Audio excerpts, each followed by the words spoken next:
Assalamualaikum warahmatullahi wabarakatuh. Jumpa lagi di Jagat Lelembut.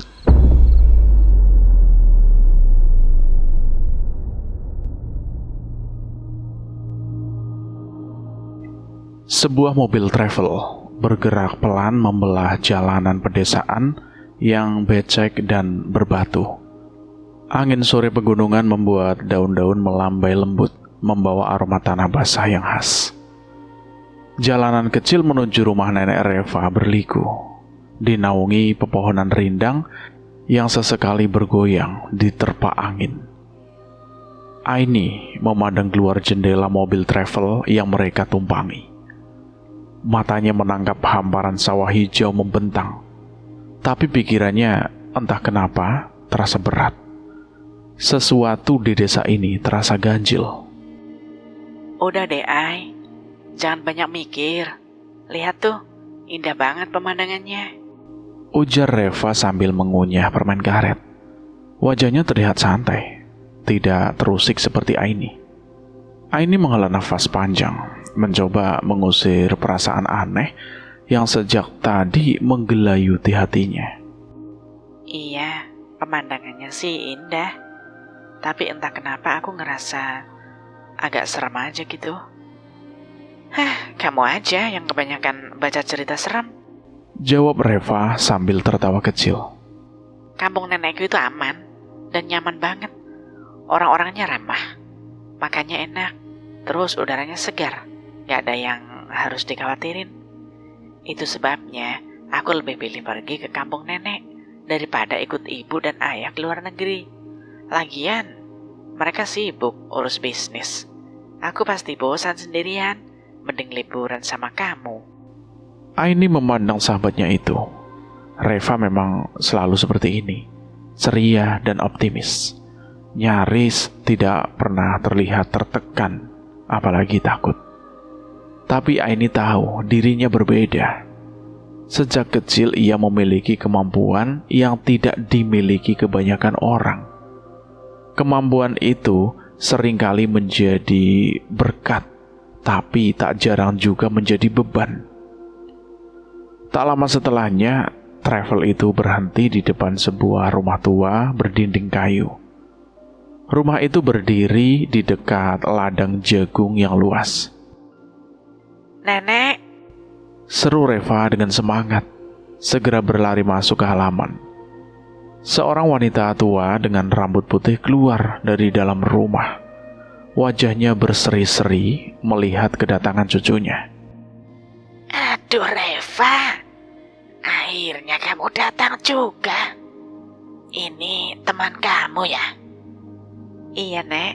Ini Aini, teman dekat aku di sekolah. Aini tersenyum sopan. Assalamualaikum, Nek. Waalaikumsalam. Masuk. Kalian pasti capek habis perjalanan jauh. Ayo. Ujar neneknya Reva sambil menggapit lengan cucunya. Aini mengikuti mereka masuk ke dalam rumah.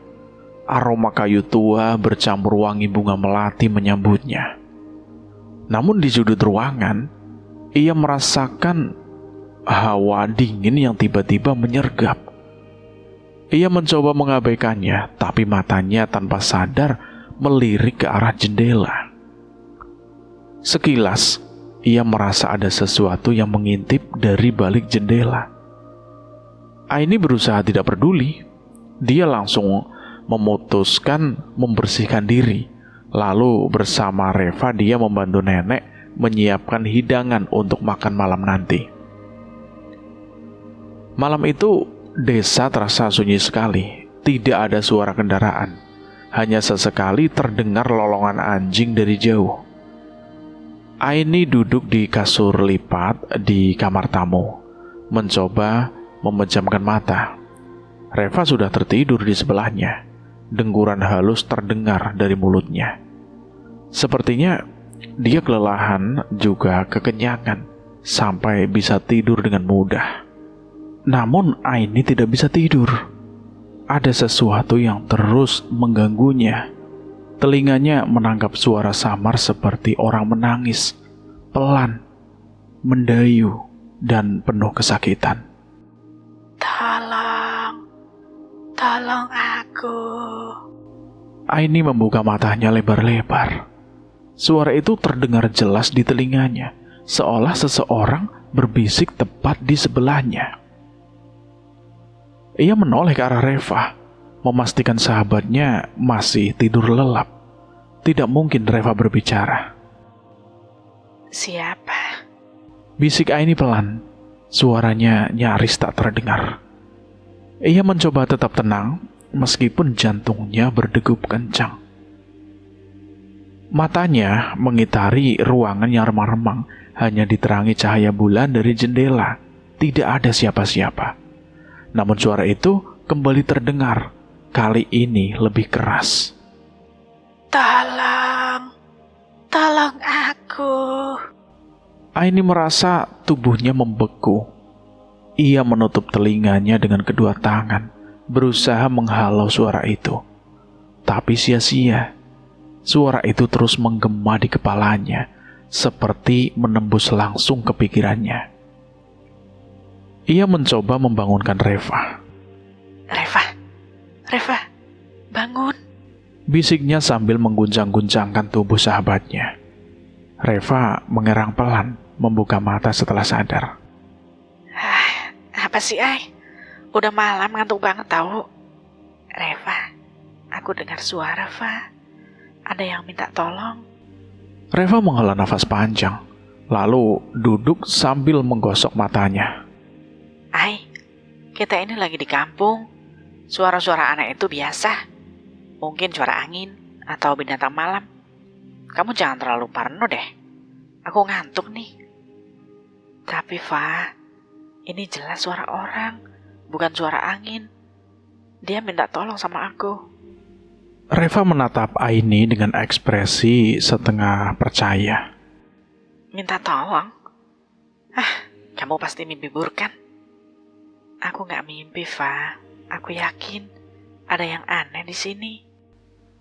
Keesokan paginya, suasana sedikit lebih cerah.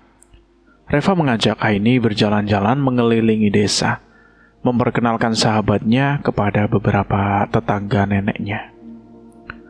Orang-orang di desa itu ramah, tapi Aini merasa ada sesuatu yang mereka sembunyikan. Saat melewati sebuah rumah di ujung desa, seorang wanita tua yang sedang menjemur pakaian tiba-tiba berhenti dan memandang Aini dengan tatapan aneh.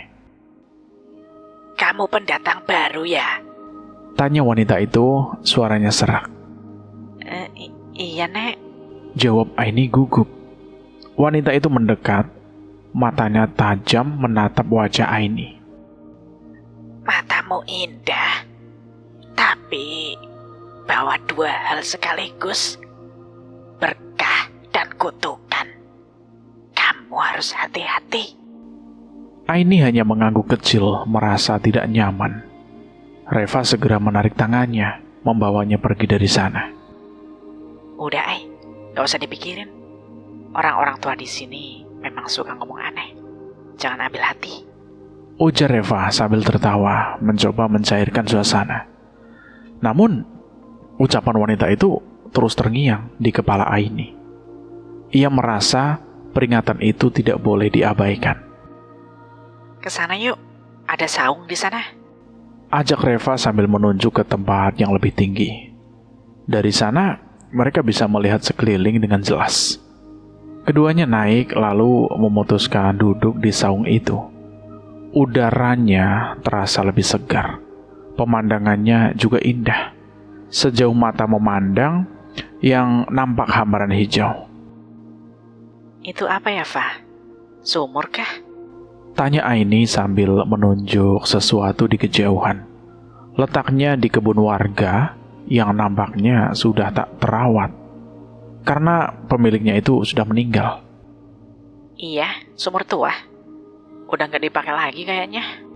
Reva menyahut sambil mengunyah permen karet. Angin bertiup pelan membawa suara lirih. Aku di sini. Aini tersentak. Pandangannya yang sebelumnya sempat beralih, kini kembali mengarah ke sumur itu lagi. Mau kemana kamu? Tanya Reva saat melihat Aini tiba-tiba bangun dan berjalan turun dengan cepat. Ke sumur itu, Fa. Aini menyahut tanpa menoleh. Ia berdiri di tepi sumur, menatap ke dalamnya. Gelap, pekat menyambutnya. Hanya terdengar suara air yang menetes di dasar sumur. Ngapain kamu ke situ, Ai? Cuma penasaran aja, Fa. Jauh-jauh deh, Ai. Katanya sih sumur ini udah lama banget gak dipakai. Dulu, waktu kecil aku sering main di sini. Tapi nenek selalu marah kalau aku terlalu dekat. Katanya bahaya, ada penunggunya. Ngeri loh. Takutnya beneran dah ada penunggunya. Bisa kesambet dah kita. Aini tidak menjawab. Matanya tertuju pada sesuatu yang tergeletak di dekat bibir sumur. Sebuah gelang kaki berwarna perak dengan ukiran nama di permukaannya. Ia memungut gelang itu perlahan, membaca nama itu yang tertera. Samantha. Aini berbisik pelan. Apa itu? Gelang kaki. Ada nama Samantha di sini. Kamu kenal seseorang dengan nama itu? Gak pernah dengar. Mungkin punya orang yang tinggal di sekitar sini kali. Sahut Reva sambil mengedikan bahu. Malam harinya, malam semakin larut, angin kencang yang bertiup semakin kencang, membawa nuansa dingin sisa hujan beberapa waktu lalu. Sepi, suasana terasa semakin mencekam. Daun-daun bambu tertiup angin, menghasilkan suara yang mirip bisikan samar. Aini duduk di tepi tempat tidur, memandangi gelang kaki yang ditemukan tadi siang. Jarinya menyusuri ukiran nama itu, Samantha, yang tertera di sana. Apa sih sebenarnya yang terjadi di sini? Gumam Aini pelan, lebih kepada dirinya sendiri. Reva yang sedang rebahan di sampingnya menoleh. Masih mikirin gelang itu, Ai? Aini mengangguk, tanpa mengalihkan pandangannya. Aku gak ngerti, Fa. Tapi aku ngerasa ada sesuatu yang salah. Sejak nemu gelang ini, aku merasa semakin gak nyaman. Kamu kebanyakan mikir, Ai. Itu cuma gelang bekas yang kebetulan aja ada di sana. Ayolah, Ai. Kita kesini mau liburan, biar enjoy. Bukan mau menambah beban pikiran dengan main detektif-detektifkan kayak gitu. Tapi, kenapa aku terus dengar suara-suara aneh ya, Fa? Kemarin malam, aku dengar ada yang minta tolong sama aku. Sekarang, aku ngerasa kayak ada yang ngeliatin kita. Kamu gak ngerasa apa-apa emangnya? Ya enggak lah, Ai. Mungkin karena aku gak sepeka kamu kali. Tapi please deh, Ai. Andai benar kamu dengar, jangan terlalu percaya setan. Bisa saja mereka itu cuma iseng. Cuma mau ngerjain kamu. Jangan ambil pusing lah. Kamu yang malah jadi overthinking nanti. Jangan berpikir lakuin tindakan gegabah. Nabi Adam percaya setan aja berujung dikeluarkan dari surga. Lah kamu mau percaya cuma karena kamu dengar suara minta tolong. Gak bahaya tah? Setan, jin, iblis itu beda, Fa. Gak sama. Gak tahu ah. Pokoknya semua seram dan aku gak mau berurusan sama mereka semua. Tidur deh, udah malam. Aku ngantuk. Reva segera merebahkan diri, membelakangi Aini yang masih larut dalam pikirannya. Aini mendesah berat. Ia tahu Reva selalu mencoba menenangkan suasana. Tapi kali ini hatinya sulit diyakinkan. Ada sesuatu yang tidak bisa ia abaikan. Gelang itu seolah membawa energi lain. Aini mulai ragu harus bagaimana. Mungkin Reva benar. Ia terlalu memikirkan hal ini. Lebih baik tidur saja. Namun sialnya, malam seperti tidak membiarkan Aini beristirahat dengan tenang. Aini lagi-lagi kesulitan untuk tidur. Perasaannya gelisah dan kepalanya dipenuhi banyak pertanyaan. Sisi lain dari Aini seolah mengatakan ada yang tidak beres dengan sumur itu. Duh, kenapa kebayang sumur itu terus ya? Seolah aku harus ke sana cepat. Ada apa ya? Aini membatin. Karena pikirannya tak juga tenang, akhirnya Aini memutuskan untuk mendatangi sumur itu lagi sendirian. Kali ini ia membawa senter kecil yang dia temukan di laci rumah neneknya Reva. Jalan setapak yang Aini lalui nampak sepi, gelap dan licin. Hujan memang sempat mengguyur sore tadi, cukup deras disertai angin kencang. Krik, krik, krik. Suara jangkrik dan burung hantu yang terdengar mengiringi langkahnya. Aini tak gentar. Dia memfokuskan pandangannya. Berusaha abai dengan rasa tak nyaman sebab seperti ada banyak pasang mata yang mengawasi. Gadis itu memfokuskan cahaya senter di tangan. Setelah beberapa saat berjalan, akhirnya sumur itu sudah terlihat di depan sana. Ragu, Aini sempat berhenti sejenak. Gimana kalau ada orang jahat, ular atau binatang berbahaya lainnya? Kalau aku kenapa-napa, gak ada yang tahu aku di sini. Tapi udah terlanjur sampai. Minimal aku harus mengecek sesuatu biar gak sia-sia. Lagi-lagi dia berbicara sendiri. Aini menggeser penutup sumur yang terbuat dari papan kayu. Ditutupi lagi dengan seng dan spanduk partai. Brak! Papan kayu itu dia lempar asal. Kecoak dan kelabang merayap, seolah lari dari manusia. Syuh. Aroma anyir busuk mengaduk perut. Aini mendadak mual. Gadis itu bergidik hingga sedikit memundurkan langkahnya. Namun saat merasa lebih baik, Aini kembali mendekat.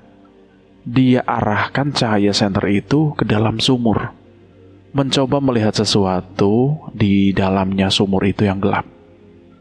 Tak ada, hanya air yang nampak tenang. Awalnya, ia hanya melihat air yang tenang di dasar. Namun saat cahaya senter bergeser ke sisi yang lain, sesuatu tampak menyembul. Di permukaan, Aini menyipitkan mata, mencoba memastikan apa yang dilihatnya. Sebuah kepala manusia. Aini tersentak mundur, nafasnya memburu. Ia ingin pergi, tapi rasa penasaran menahannya. Ia menyorotkan senter lagi ke dalam sumur. Kali ini lebih lama. Dan benar, itu adalah jasad manusia. Jasad itu nampak utuh, meski telah membusuk. Wajahnya sudah pasti sulit dikenali. Aini, kamu ngapain di sini? Suara Reva terdengar mengejutkan Aini yang sedang fokus menatap jasad di bawah sana. Reva, kesini dan lihat apa yang aku temukan.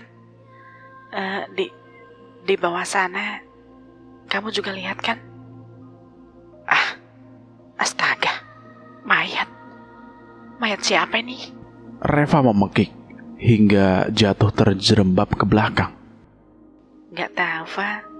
Tapi aku ngerasa ini ada hubungannya sama gelang itu, sama Samantha. Kita harus cari tahu semuanya. Lapor. Kita harus lapor warga. Reva berucap terbata-bata. Sekarang, tapi ini tengah malam. Warga pasti sudah pada tidur. Rumah Pak RT, ayo ke rumah Pak RT. Kita lapor dulu.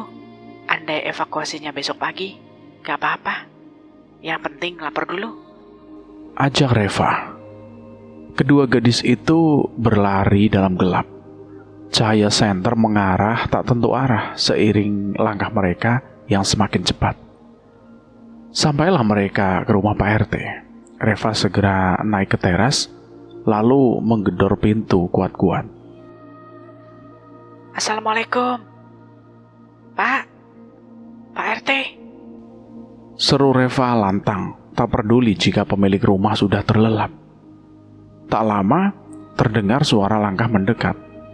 Pak RT membuka pintu dengan wajah panik. Ada apa? Ada apa ini? Maaf, sudah buat istirahat Bapak terganggu. Tapi kami mau melapor hal penting, Pak. Iya, Pak. Di sumur tua itu kami temukan mayat. Imbuh Reva disahuti anggukan Aini. Apa? Mayat? Kalian yakin? Benar, Pak. Jasad membusuk. Jasadnya busuk dalam sumur, Pak. Iya, baik-baik. Terima kasih laporannya. Besok, biar saya minta bantuan warga dan polisi buat evakuasi. Kalian boleh pulang sekarang. Tapi hati-hatilah, ini sudah tengah malam. Aini dan Reva pun pulang ke kediamannya. Keesokan paginya, suara derap langkah kaki warga ramai berlalu lalang depan rumah. Rupanya berita penemuan mayat dalam sumur itu sudah tersebar. Aini dan Reva hanya mengintip, tak berniat menyaksikan proses evakuasi itu. Reva takut selera makannya malah terganggu. Semalam saja meski tak jelas, tapi sosok jasad itu terus terbayang di kepalanya. Entah bagaimana kalau Reva melihat dengan jelas, dalam keadaan terang benderang. Mungkin dia akan muntah-muntah sampai lemas dan berujung dibopong warga untuk dibawa pulang. Mana nenekmu, Fa? Tanya Aini. Nggak tahu, Ai. Mungkin aja ikut lihat proses evakuasi jenazah. Reva menjawab sekenanya. Hingga jelang waktu makan siang, suasana rumah terasa sepi. Biasanya, sejak pagi nenek Reva sudah sibuk di dapur memasak sarapan atau menyapu halaman. Tapi hari ini, si nenek tidak terlihat di mana-mana. Masa nenekmu belum pulang juga dari pagi? Ini udah jam makan siang loh. Memangnya selama itu ya evakuasinya?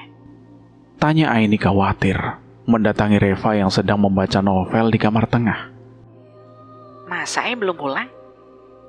Aku cek dulu deh di kamarnya. Reva masuk ke kamar ujung belakang, namun kamar itu kosong. Nenek di mana sih? Panggil Reva sambil mencari ke dapur, tapi tidak ada jawaban. Aini ikut membantu mencari. Mereka memeriksa kamar nenek, halaman belakang, bahkan sumur tua. Tapi nenek tidak ada di mana-mana. Hanya ada aroma samar kayu bakar yang terbawa angin. Fa, mungkin nenek pergi ke rumah tetangga. Tanya Aini mencoba memberi kemungkinan. Reva menggeleng. Nenek jarang ke rumah tetangga. Kalaupun iya, pasti dia bilang dulu. Ini gak ada bilang apa-apa loh. Tiba-tiba, seorang tetangga lewat di depan rumah. Seorang pria tua dengan topi caping, membawa karung kecil di punggungnya. Reva segera menghampiri. Pak Wira, lihat nenek saya nggak? Dari tadi pagi nggak ada di rumah. Pak Wira menghentikan langkahnya, mengernyitkan dahi. Tadi pagi, saya lihat Mbok Saidah jalan ke arah hutan. Kayaknya mau cari kayu bakar. Apa? Hutan, Pak? Tapi kenapa nenek nggak bilang ya? Biasanya pamit.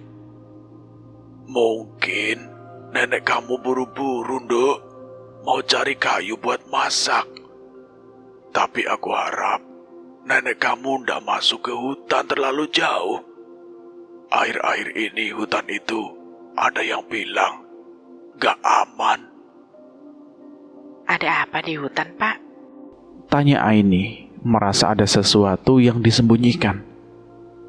Pak Wira terdiam sejenak. Matanya melirik kanan kiri, seperti memastikan tidak ada yang mendengar.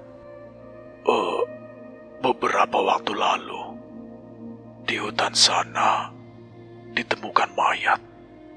Sepertinya korban pembunuhan yang jasadnya dibuang ke hutan. Takutnya pembunuh ini cari aman dan sembunyi di sekitar hutan buat hilangkan jejak. Mendengar semua itu, Reva menelan ludah. Terima kasih, Pak. Saya coba cari nenek dulu. Setelah pria itu pergi, Reva segera menarik tangan Aini. Ai, kita harus cari nenek sekarang juga. Aini mengangguk, meskipun hatinya diliputi rasa takut. Mereka bergegas menyusuri jalan setapak menuju hutan, berharap menemukan nenek sebelum sesuatu yang buruk terjadi. Hari sudah menjelang sore. Setelah cukup lama mereka mencari hingga ke pinggir hutan tanpa hasil, Aini dan Reva kembali ke rumah dengan perasaan lelah dan cemas.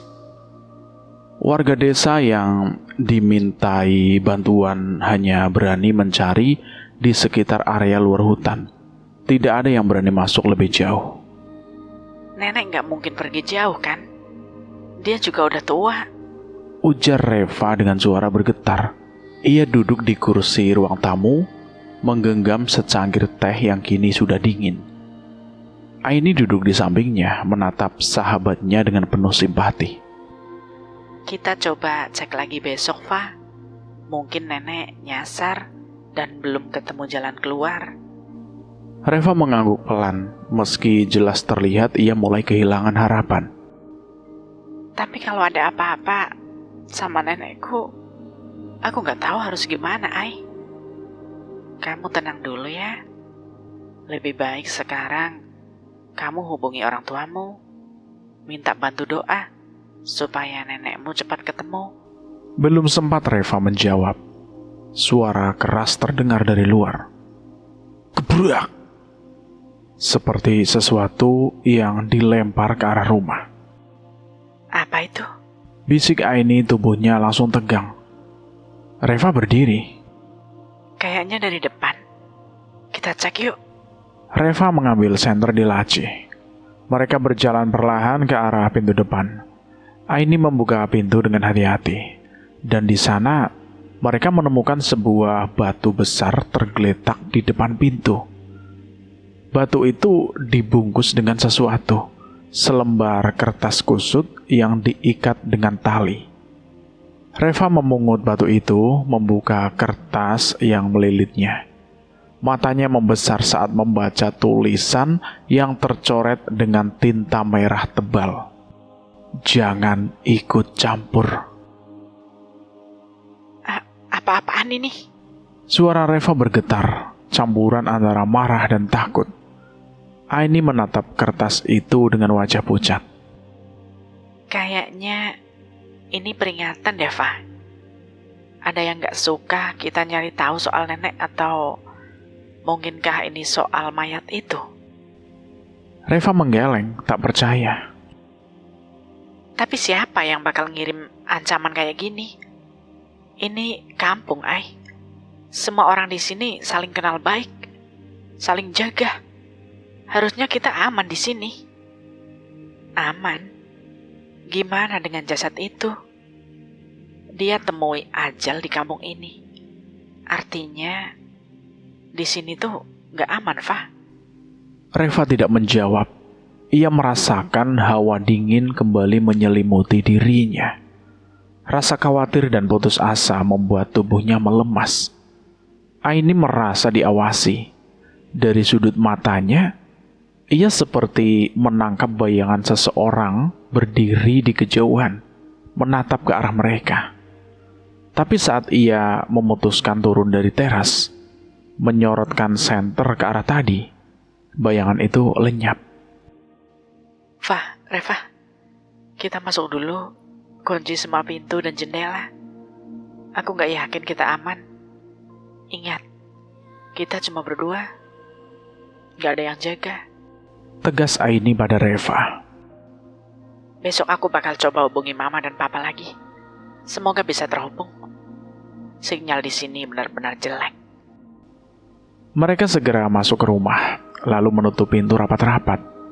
Tapi malam itu, tidur menjadi hal yang mustahil.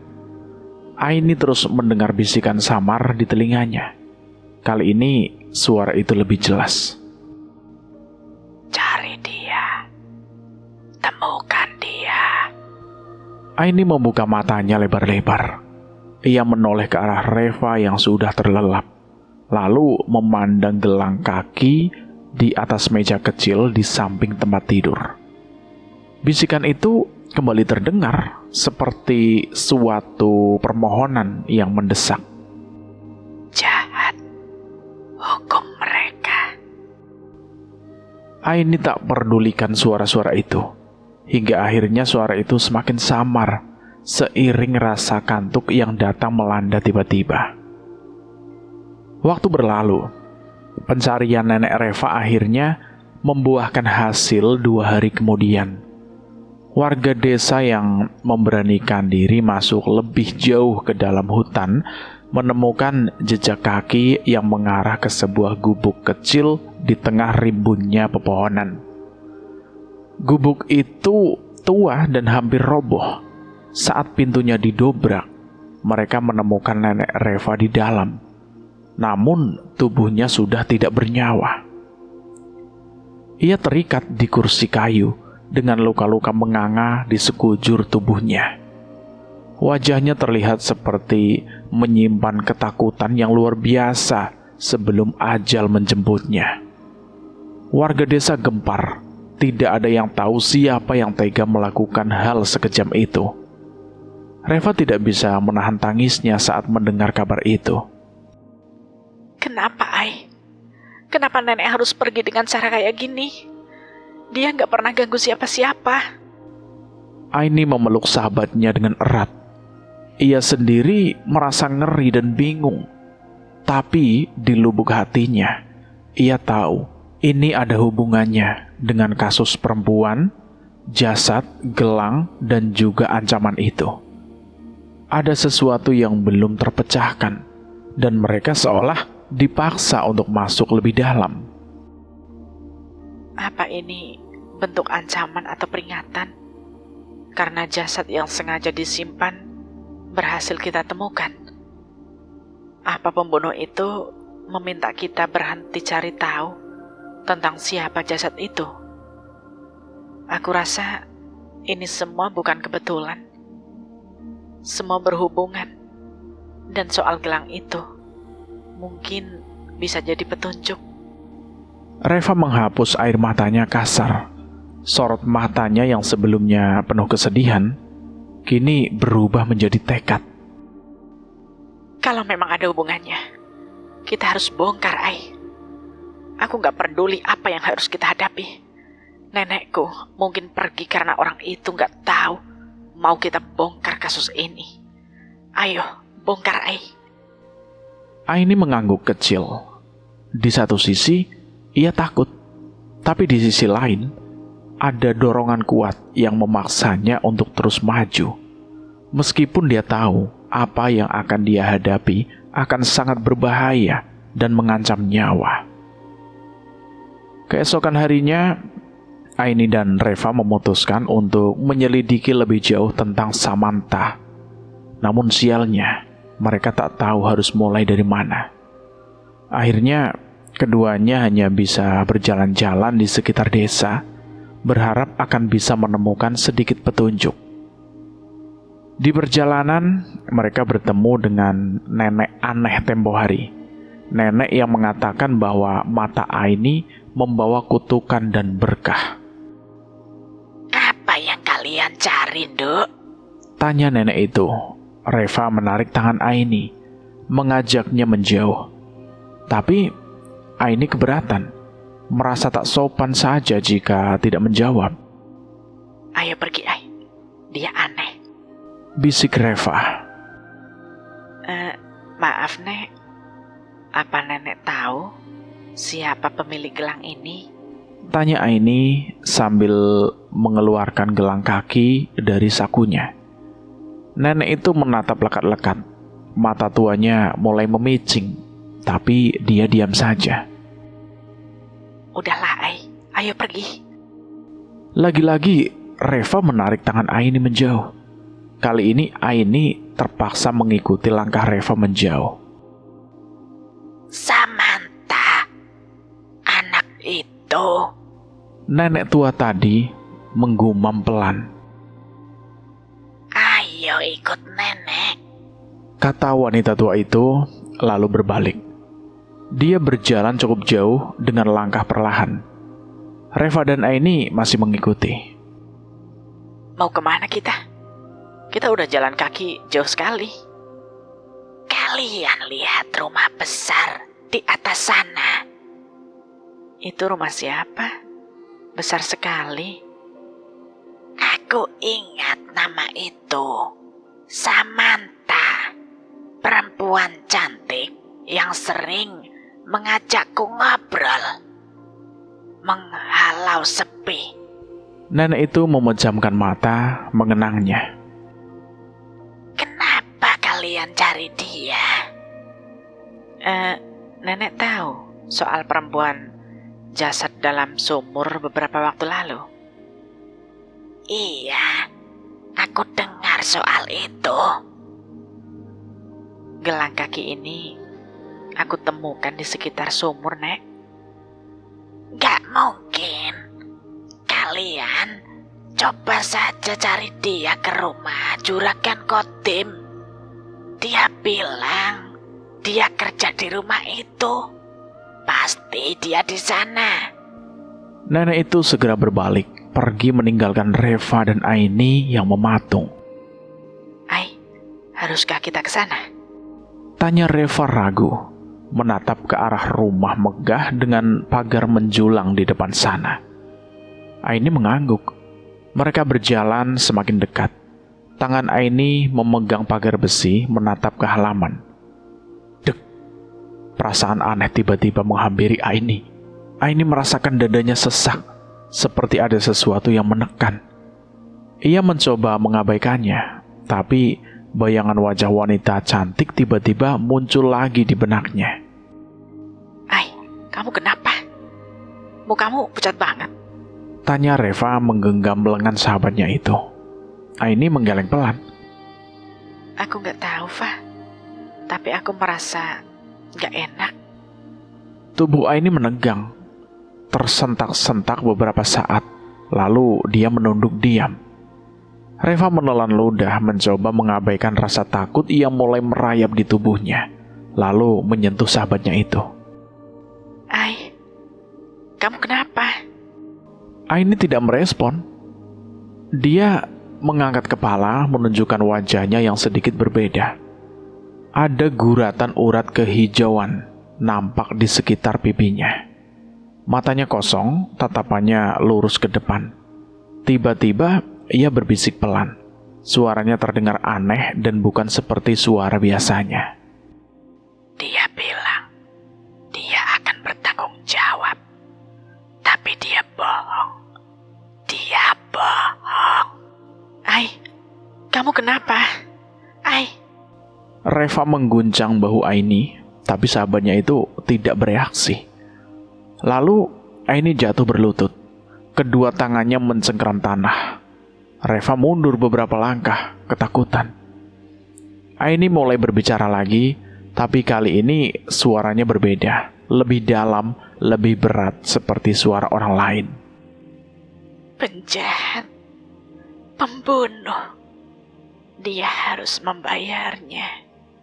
Ai, sadar Ai. Jangan kayak gini. Lawan Aini. Lawan. Tapi Aini tetap tidak merespon. Ia mendongak dan untuk sesaat wajahnya berubah.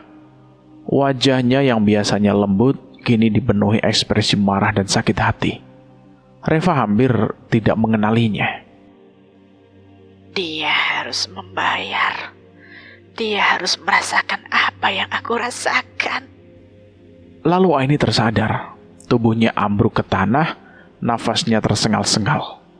Reva segera menghampirinya, membantunya untuk duduk. Ai, kamu gak apa-apa? Aini memegangi kepalanya, masih terlihat linglung. Fa, aku lihat sesuatu, Fa.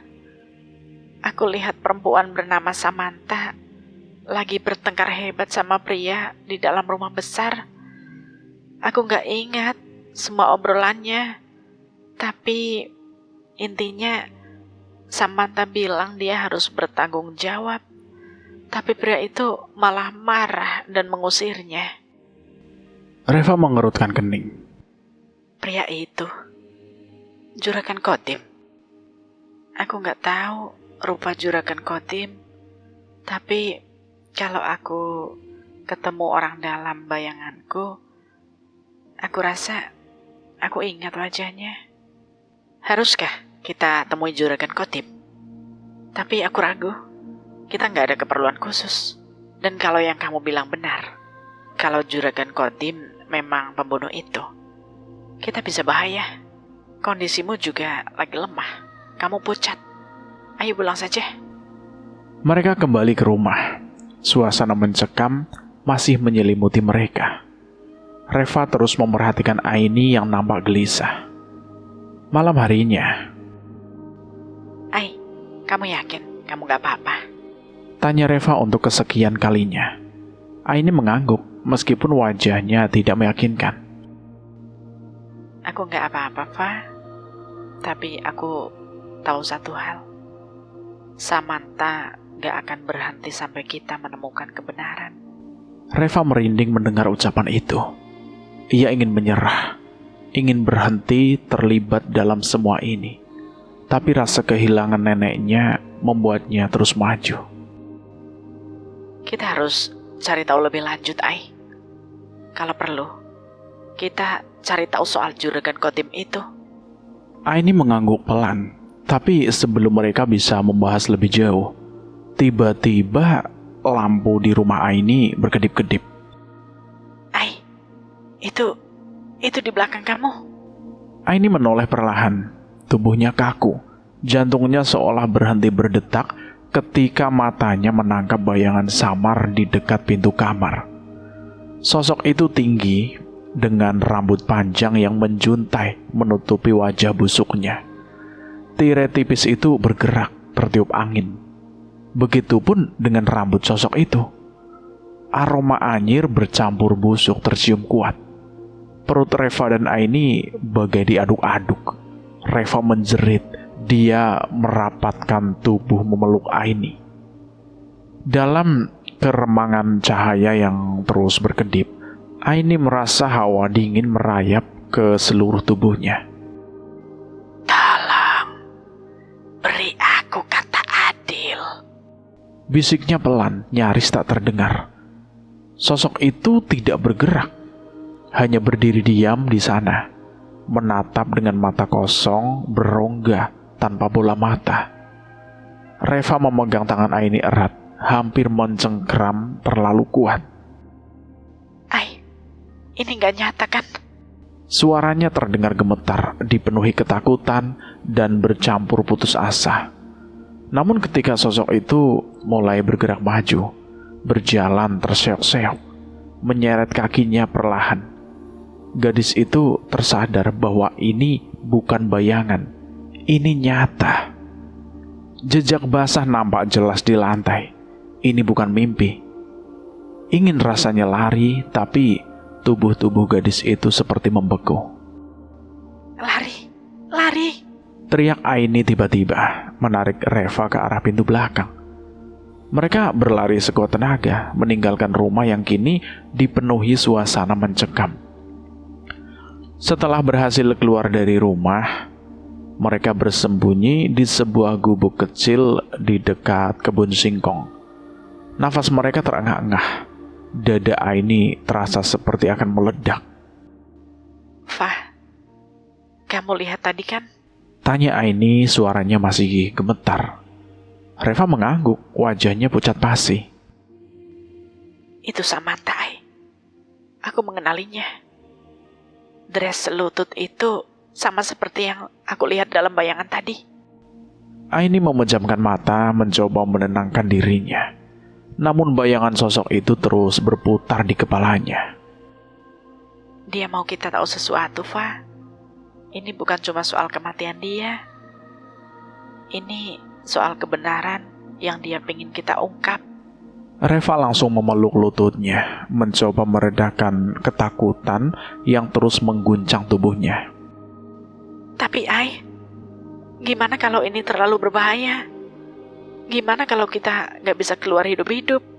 Fa, kita sudah sejauh ini, kita nggak bisa mundur sekarang. Kalau kita berhenti, semua ini akan sia-sia. Lagi pula nenekmu, dia juga korban dari semua ini.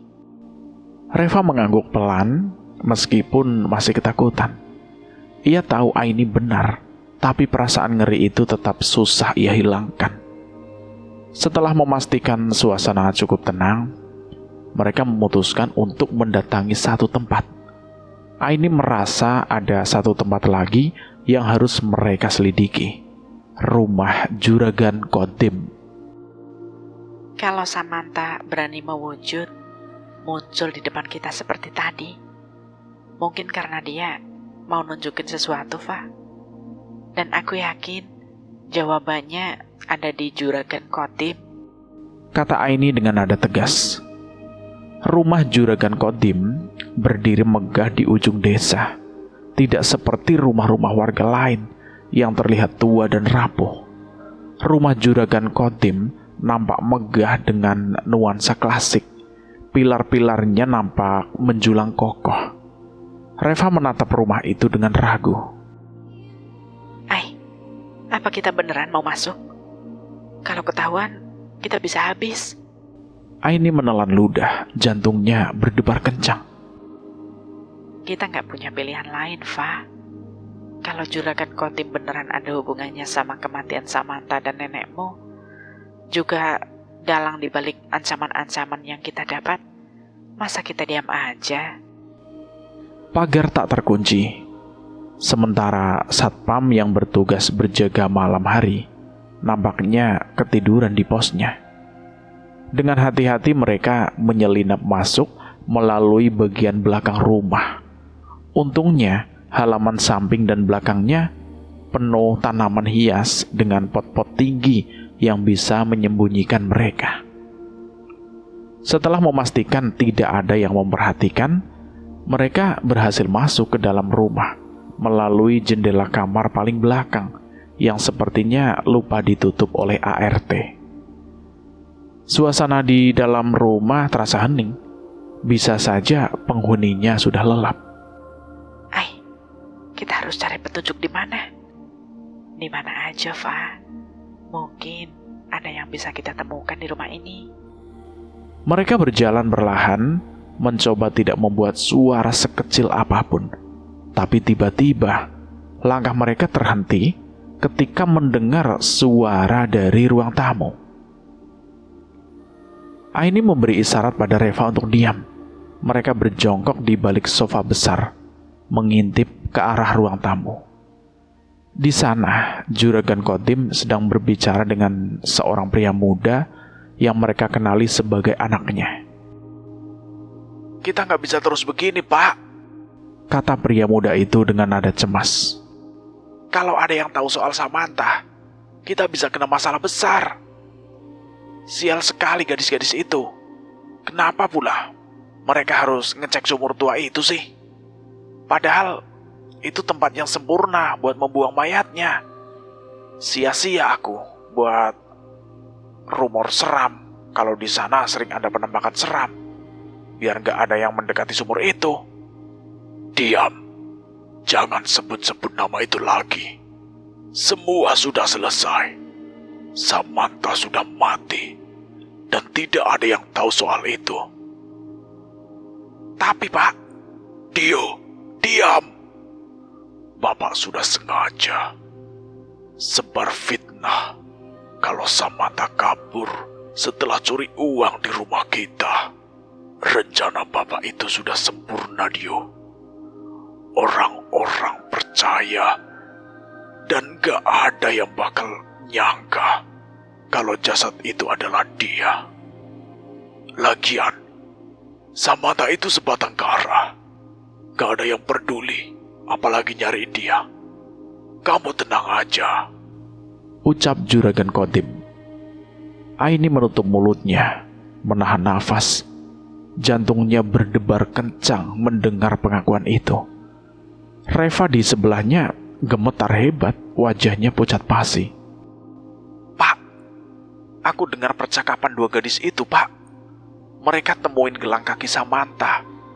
Kalau mereka sampai serahin itu ke polisi, bisa habis kita, Pak. Wajah Dio masih tidak tenang. Kalau ada yang berani mengungkit soal Samantha, Bapak sendiri yang akan membereskan mereka. Sama seperti aku membereskan nenek perempuan itu kemarin.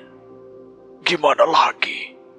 Dia memergoki Bapak yang sedang membuang jasad saingan bisnis Bapak ke sungai. Sekalian aja Bapak habisin. Siapa sangka dia nenek dari salah satu gadis itu. Reva menahan teriakannya. Air matanya mengalir deras. Ia ingin berlari, ingin menghajar Juragan Kodim saat itu juga. Tapi Aini menahannya. Jangan, Pak. Kalau kita ketahuan, kita gak akan bisa keluar dari sini. Bisik Aini dengan suara pelan. Namun, malang tak dapat ditolak. Saat Aini mencoba menarik Reva untuk mundur perlahan, kakinya menyenggol vas bunga yang ada di meja kecil. Vas itu jatuh dan pecah dengan suara keras. Prang! Juragan Kodim langsung menoleh ke arah sumber suara itu. Siapa di sana? Bentak Juragan Kodim. Aini dan Reva mencoba lari, tapi mereka terlalu lambat. Mereka sudah ketahuan. Oi, jangan lari. Mendengar suara Juragan Kodim yang menggelegar, penjaga yang ada di luar langsung berlari masuk. Aini dan Reva bertabrakan dengan tubuh kekar itu saat hendak berlari keluar. Mereka pun tertangkap dengan mudah. Juragan Kodim mendekat, menatap mereka dengan mata menyipit. Kalian, ngapain kalian di sini? Aini mencoba melawan rasa takutnya. Kami tahu apa yang kamu lakukan ke Samantha. Kami dengar semuanya. Juragan Kodim tertawa kecil, tapi nadanya dingin dan mengancam. Oh, terus kenapa?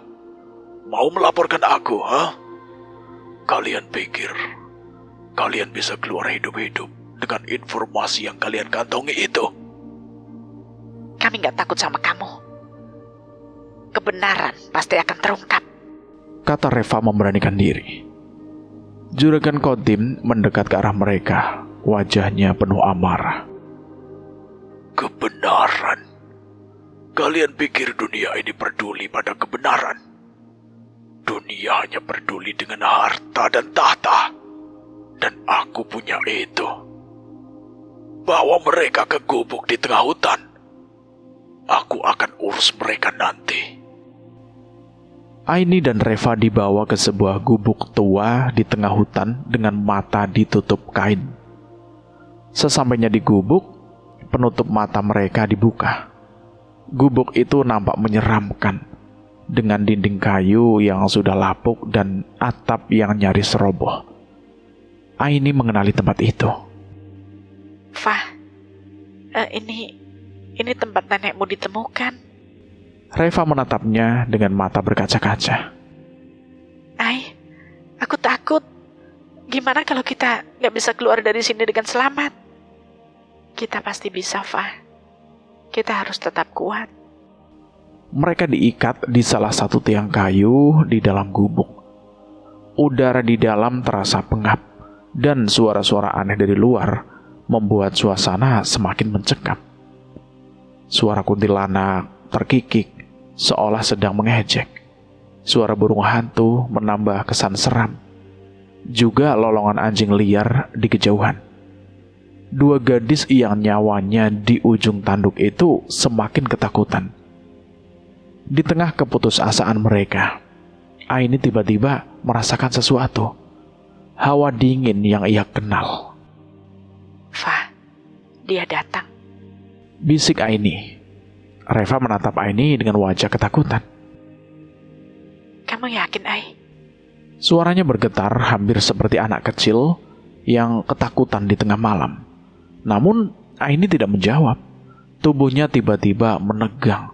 Matanya membelalak kosong ke depan. Nafasnya menjadi berat seperti ada sesuatu yang merasukinya. Reva mulai panik. Ai, jangan kayak gini dong. Sadar, Ai. Aku takut. Reva mengguncang-guncang bahu sahabatnya. Tapi Aini hanya diam. Tiba-tiba Aini berbicara, tapi suaranya berubah. Itu bukan suara Aini yang biasa. Suara itu terdengar seperti perempuan lain, lebih dalam, penuh dendam, dan menggema di dalam ruangan kecil itu. Dia harus membayar. Reva menatap Aini dengan mata membelalak. Tubuhnya gemetar hebat. Tapi ia tidak bisa bergerak. Suara itu suara Samantha. Kini jelas berbicara melalui tubuh sahabatnya. Ai, kamu ngomong apa? Ini aku Reva. Sadar, Ai. Serunya mencoba membangunkan Aini dari keadaan aneh itu. Namun Aini hanya tertawa kecil. Tawa yang membuat bulu kuduk Reva berdiri. Dia pikir dia bisa lolos. Tapi tidak ada yang bisa lari dari dosa besar ini. Reva tidak tahu harus berkata apa. Ia hanya bisa memandang Aini dengan ketakutan. Berharap ini semua hanya mimpi buruk. Tapi kenyataan di depannya terlalu nyata untuk diabaikan. Tiba-tiba pintu gubuk terbuka. Juragan Kodim masuk dengan langkah berat, diikuti oleh 2 anak buahnya. Wajahnya penuh amarah, matanya menatap nyalang. Sudah selesai kalian sekarang. Katanya dengan dingin. Juragan Kodim mendekat, lalu mencengkram dagu Aini kuat-kuat. Namun, sebelum mereka bisa mendekat, Aini atau lebih tepatnya Samantha di dalam tubuh Aini itu mendongak. Tatapannya tajam, penuh kebencian yang begitu dalam. Jangan sentuh aku. Katanya suaranya rendah tapi penuh ancaman. Juragan Kodim tertawa kecil meskipun terdengar gugup. Kamu pikir aku takut sama anak kecil kayak kamu? Juragan Kodim terkekeh, tapi tiba-tiba tubuh Aini berdiri tegak, meskipun tangannya masih terikat. Bukan aku yang harus kamu takuti, tapi dosa-dosamu sendiri. Katanya, matanya menatap lurus ke arah Juragan Kodim. Angin dingin berhembus masuk melalui celah-celah dinding kayu, membuat nyala lilin yang ada di pojok ruangan padam seketika. Satu di antaranya sibuk menyalakan lampu flash di handphone. Salah satu anak buah Juragan Kodim mundur beberapa langkah, wajahnya ketakutan. Bos, ini gak beres. Ini bukan kayak biasanya, bos. Diam kamu. Jangan jadi pengecut. Namun sebelum ia bisa melakukan apa-apa lagi, tubuh Aini melangkah maju. Tali yang mengikat tangannya juga Reva tiba-tiba terlepas. Seperti ada kekuatan tak terlihat yang memutuskannya. Aini mengangkat tangannya, menunjuk langsung ke arah Juragan Kodim. Kamu pikir kamu bisa membuangku seperti sampah, membunuhku dan anakku tanpa konsekuensi? Juragan Kodim tertegun, wajahnya memucat. Samantha. Samantha melalui tubuh Aini tersenyum dingin. Ya, ini aku. Aku kembali untuk menuntut balas. Kamu tidak akan bisa lari lagi. Seketika tubuh Juragan Kodim terangkat dari tanah. Seperti ada kekuatan tak terlihat yang mencekiknya. Ia menggeliat mencoba melawan, tapi sia-sia. Anak buahnya hanya bisa menatap dengan ketakutan, tidak tahu harus berbuat apa. Brak! Tubuh pria itu terlempar keluar, menghantam pohon dengan keras hingga terbatuk-batuk darah. Juragan Kodim merangkak menjauh. Ini pertama kalinya dia diganggu hal gaib. Sebab di rumah ada pagar gaib dari dukun andalannya yang bisa melindunginya.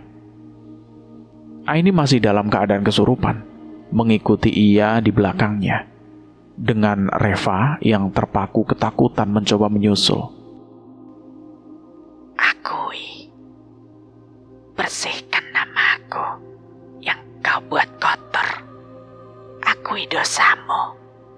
Kalau tidak, Apa? Aku gak akan mengaku. Andai kamu menuruti mauku, menggugurkan kandunganmu, aku gak bakal menghabisimu, Samantha. Kau selalu meminta lebih. Harusnya kau tahu posisimu sebagai apa. Seru Juragan Kodim. Sementara anak buahnya sudah kocar-kacir sejak beberapa saat lalu.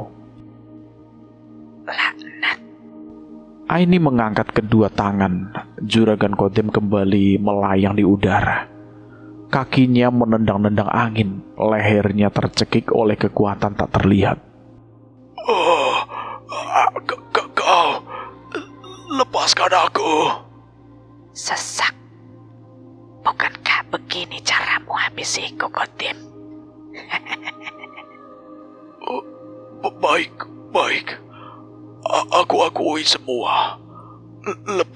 Lepaskan aku. Aku bisa mati. Juragan Kodim memohon, sebab kepalanya mulai terasa panas, seperti mau meledak. Dadanya sudah kosong dengan oksigen. Dia hampir kehabisan nafas. Brak! Aini tersenyum simpul. Juragan Kodim tersungkur ke tanah. Kau ikat tangannya. Bawa dia kembali ke desa.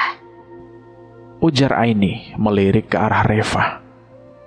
Reva buru-buru mengambil tali, lalu mengikat tangan Juragan Kodim ke belakang, membawanya keluar dari hutan. Sementara Aini melangkah pelan di belakang, seolah menjaga Reva yang ketakutan di hutan yang gelap dan berbahaya itu. Terus jalan. Aku menjagamu. Bisikan Samantha terdengar lirih. Reva meneguk Safila lalu mengangguk pelan. Di tengah desa, warga mulai berkumpul. Mereka terbangun oleh suara gedoran pintu yang entah kenapa bisa bersamaan. Angin dingin yang tiba-tiba menerpa. Ketika mereka keluar, mereka melihat pemandangan yang tidak pernah mereka bayangkan. Juragan Kodim sedang berjalan di tengah jalanan desa dengan tangan diikat ke belakang, diikuti oleh Reva juga Aini yang melangkah dengan tatapan kosong. Apa yang terjadi? Bisik salah satu warga. Kenapa Juragan Kodim diikat? Samantha melalui tubuh Aini berhenti di tengah kerumunan. Ia mengangkat tangannya dan tubuh Juragan Kodim terhempas ke tanah. Wajahnya penuh keringat, matanya melebar karena ketakutan. Katakan pada mereka, Kodim. Katakan apa yang sudah kamu lakukan padaku, juga pada nenek gadis itu. Juragan Kodim menggeleng, mulutnya bergetar. Tidak, aku tidak akan. Samantha menggerakkan tangannya, dan tubuh Juragan Kodim kembali terangkat. Kali ini lebih tinggi. Ia menjerit kesakitan. Katakan, kau berjanji, Kodim. Baik. Aku akan bilang. Tolong turunkan aku. Samantha menurunkan tubuhnya ke tanah. Juragan Kodim terengah-engah, tapi ia tahu ia tidak punya pilihan lain.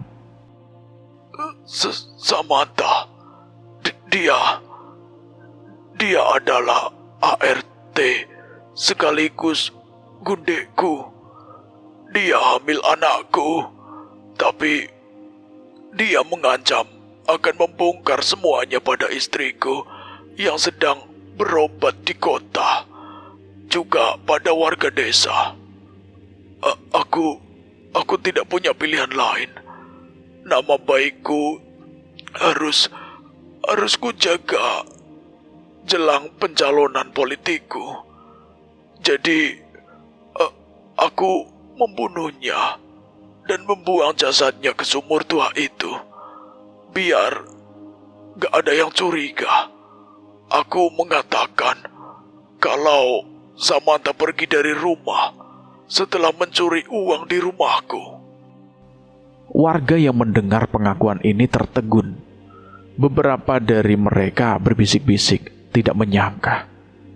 Beberapa lainnya memandang Juragan Kodim dengan kemarahan yang membara. Katakan soal wanita tua yang kau habisi itu. Baik. Nenek tua pencari kayu itu. Aku membunuhnya karena dia mempergoki aku membuang jasad pesaing bisnisku ke sungai. Karena takut perbuatanku dibongkar, aku habisi dia di hutan. Astagfirullahaladzim. Orang kaya edan. Gila dia. Umpatan demi umpatan warga terdengar. Kamu pikir dosamu akan hilang begitu saja? Tidak, Kodim. Tidak. Kamu pikir aku akan membiarkanmu hidup setelah semua yang kamu lakukan padaku? Maafkan aku. Tolong maafkan. Apa? Maaf. Maaf tidak akan mengembalikan nyawaku. Tidak akan mengembalikan anakku. Setelah pengakuan itu, tubuh Aini ambruk ke tanah. Samantha akhirnya keluar dari tubuhnya. Tapi sebelum ia pergi, ia menatap Juragan Kodim sekali lagi. Dosa besar tidak akan pernah terhapus. Aku akan menunggumu di sisi lain. Aini terbangun, nafasnya tersengal-sengal. Reva langsung menghampirinya, memeluknya erat. Ai, kamu gak apa-apa? Aini mengangguk pelan meskipun tubuhnya lemah. Aku rasa ini sudah selesai, Fa. Warga mengamankan Juragan Kodim, membawanya ke rumah Pak RT. Esok, dia akan dibawa ke kantor polisi untuk mempertanggungjawabkan perbuatannya. Toh semua orang menjadi saksi atas pengakuannya malam ini. Namun keesokan paginya, warga desa dikejutkan oleh berita mengerikan. Juragan Kodim ditemukan tewas tergantung di pohon mangga yang ada di belakang rumah Pak RT. Tidak ada yang tahu bagaimana itu bisa terjadi. Tapi banyak yang percaya ini adalah kutukan Samantha. Aini dan Reva memutuskan untuk meninggalkan desa keesokan malamnya. Sebab orang tua Reva yang sebelumnya ada di luar negeri, kini datang menjemputnya. Mereka tahu, kenangan mengerikan ini akan terus menghantui mereka. Tapi mereka juga tahu bahwa mereka telah melakukan hal yang benar. Saat mereka berjalan meninggalkan desa, Reva menoleh ke arah Aini. Kamu yakin ini semua sudah selesai kan, Ai? Aini terdiam sejenak sebelum menjawab. Aku gak tahu, Fa. Tapi semoga saja. Terima kasih. Suara bisikan lirih terdengar, membuat Reva dan Aini mendadak menoleh ke belakang. Keduanya saling pandang. Mereka melihat sosok wanita cantik bergaun putih selutut, sedang melambai ke arah mereka sambil tersenyum. Reva dan Aini pun mengangguk pelan. Tak ada bangkai yang benar-benar bisa teredam baunya. Tak ada kejahatan yang tak ada balasannya. Akan selalu ada hukum karma kemanapun kamu bersembunyi. Hukum tabur tuai selalu ada. cerita ini tamat, selesai sampai di sini. Bagaimana menurut teman-teman semua tentang cerita ini? Silahkan tulis di kolom komentar. Dan terima kasih buat kalian semua yang sudah mendengarkan cerita ini sampai habis. Semoga kalian sehat selalu, panjang umur, bahagia selalu, dan selalu dimudahkan segala urusannya. Dan buat kalian yang baru bergabung di channel ini, silahkan klik tombol subscribe dan tombol loncengnya, agar kalian tidak ketinggalan cerita terbaru dari kami. Saya mohon maaf jika ada kesalahan kata. Saya pamit undur diri. Wassalamualaikum warahmatullahi wabarakatuh. Jagat lelembut.